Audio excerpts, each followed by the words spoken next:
중국의 스파이 풍선으로 미국을 비롯한 전 세계가 시끄럽습니다. 지난 2023년 2월 1일 아이다호주 상공에서 식별이 되었다고 미국 언론이 보도하기 시작을 한 중국의 스파이 풍선은 2023년 2월 2일 몬타나주를 거쳐서 2월 4일 현지 시간으로 사우스캐롤라이나주에서 미공군 F-22 랩터 전투기가 발사한 미사일에 격추가 되었습니다. 이와 관련하여 국내외에서 쏟아지고 있는 수많은 보도는 각종 의문만 증폭을 시키고 일부 유튜버들은 말투적이고 자극적인 내용으로 본질을 왜곡하며 호도를 하고 있습니다. 이번 편은 본인 스스로 설정한 의문과 그 의문의 정답은 아니지만 나름대로 해답을 찾아가는 과정으로 방송을 제작했습니다.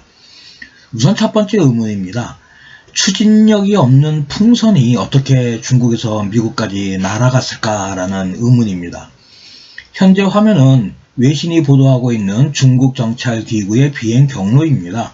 한반도 남부와 일본 가고시마를 거쳐서 알류샨 열도를 거쳐 알래스카와 캐나다를 지난 뒤 미국 아이다호, 몬타나, 사우스캐롤라이나까지 비행을 했습니다.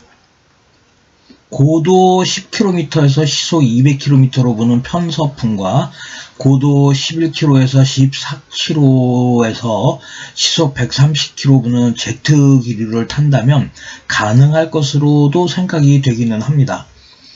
하지만 미국의 핵 미사일 기지 등과 같은 군사 시설에 접근하기 위해 어떻게 풍선의 비행 방향을 미세 조정을 했을까라는 점은 의문입니다. 두 번째, 러시아의 탄도미사일을 탐지하기 위해 배치가 되어 있는 북미 항공우주방위사령부 노라드의 레이더들은 중국의 기구를 탐지를 못했나라는 의문입니다. 이번에 문제를 일으킨 중국의 스파이 풍선의 지름은 90피트, 27m인 초대형으로 지금 알려지고 있습니다. 직경이 3m인 러시아의 대륙간 탄도미사일인 RS-25 사르맛을 탐지하는 미국의 조기 경보 체계가 이 직경이 27m인 중국의 정찰기구 이 스파이 풍선을 탐지하지 못했다라는 것은 주장을 하는 모 유튜버의 방송은 고려할 만한 가치조차 없다고 생각을 합니다. 미 해군의 USNI 뉴스는 2023년 2월 4일자 보도를 통해 미국은 중국의 스파이 풍선을 2023년 1월 28일 알래스카 방공식별 구역에서 첫 식별을 했고 추적하여 2023년 1월 30일 캐나다 영공에 진입을 한 것과 1월 31일 아이다호주에 진입을 한 것, 2월 1일 미 몬타나주에 진입한 것을 확인했다라고 보도를 한 적이 있습니다. 실제로 중국의 스파이 풍선은 고도 6만 피트에서 8만 피트를 비행했습니다. 이는 지표면에서 18km에서 24km에 이르는 것으로 지상에서는 육안으로 식별이 거의 불가능합니다. 따라서 외신의 첫 보도는 민간 부분에서 식별을 한 것이 아니라 미군 당국이 언론에 자료를 배포한 것이다 라고 보아야 합니다. 즉 미군 정보 당국은 중국 스파이 풍선의 존재를 탐지하고 추적을 하고 있었으며 특별한 목적으로 언론에 공개를 했다고 보아야 합니다. 세 번째, 중국은 왜 스파이 풍선을 미국에 보냈을까라는 의문입니다. 중국은 현재 약 260기의 정찰 위성을 운용을 하고 있습니다. 지난 2022년 11월 27일에도 정찰 위성인 야오간 36을 동시에 3기를 발사해서 궤도에 진입을 시켰습니다. 이에 대해 타임즈는 2월 3일 기사를 통해서 중국의 정찰 위성은 정보 수집에 제한을 갖고 있으며 스파이 풍선은 위성에 비해 저렴하다라고 보도를 하고 있습니다. 또한 중국 과학원 소속의 연구원들은 지난 2020년 고도 6만 8천 피트 이상의 혹독한 환경에서 지속적이고 광범위한 지역을 관측하고 탐지할 수 있는 내구성을 갖는 고고도 풍선을 개발했다라고 밝힌 바 있다고 타임즈는 보도를 했습니다.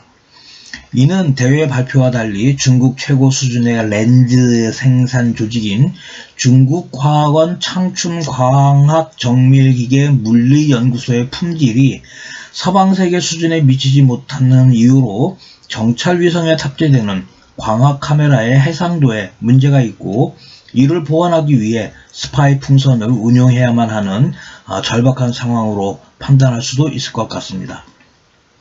네 번째는 중국은 스파이 풍선에서 획득을 한 대량의 정찰 데이터를 어떤 방식으로 수신을 했을까라고 하는 의문입니다. 미 공군이 격추를 한 스파이 풍선의 잔해 사진을 보면 이 풍선 하부에는 중국군의 정찰 위성인 야오간 36과 동일한 대형 태양 전지판이 설치되어 있음을 알 수가 있습니다. 따라서 그 오토 트랜스미터를 탑재해서 위성을 이용한 실시간 송수신을 했다고 판단을 해야 합니다. 이를 반증을 하듯 2월 4일 사우스캐롤라이나에서 이 스파이 풍선을 격추하기 전에 미 공군은 RC-135U 신호정보 정찰기인 기체등록번호 64-14847을 동원하여 중국 스파이 풍선에서 송출되는 각종 신호정보를 수집을 한 흔적이 확인이 됩니다.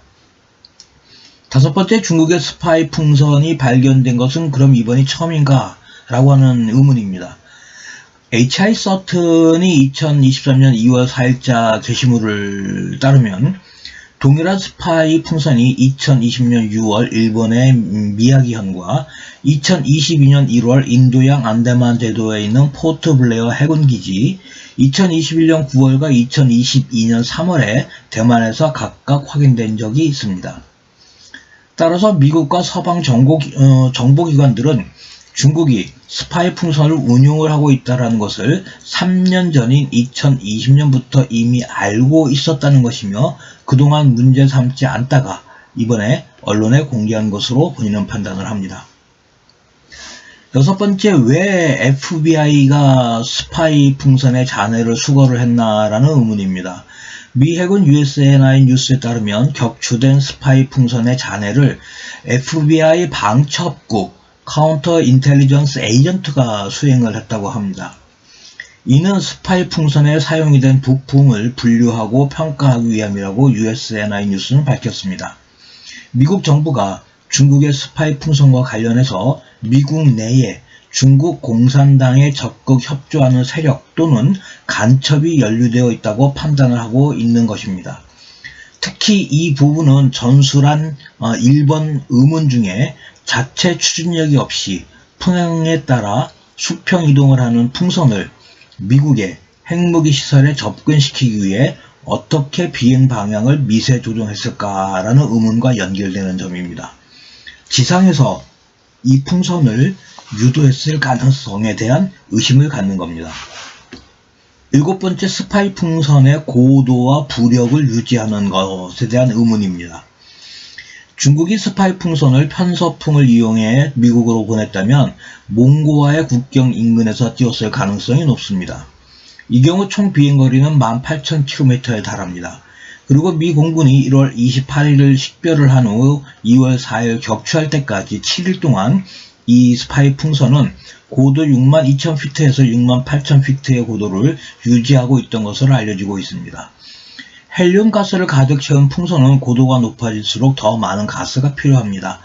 예를 들어서 전제 조건으로 해수면 기준으로 공기 온도가 15도이고 대기 압력을 1013mB라고 한다면 이때 공기의 밀도는 약 1.22kg per 입방미터이고 헬륨의 밀도는 약 0.18kg per m가 됩니다. 따라서 그 차이는 1.04kg per m가 되겠습니다.